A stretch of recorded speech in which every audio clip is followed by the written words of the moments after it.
All right, custom iron gate installation. Only true way to get these gates level is this hydro level. So here it is. Okay, let's pop these off. Gotta pop those off.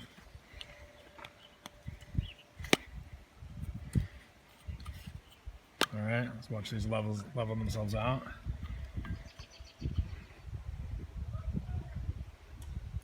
Settle this stuff down. All right, so there's a hydro level. Doesn't matter where you move it.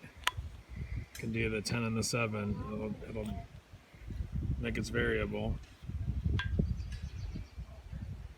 Doesn't matter where you put these tubes, they'll always level off.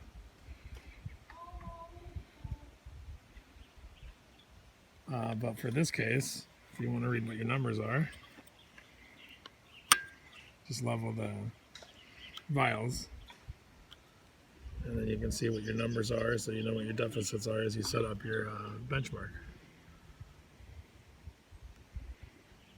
In this case, a few positions down, 9.7.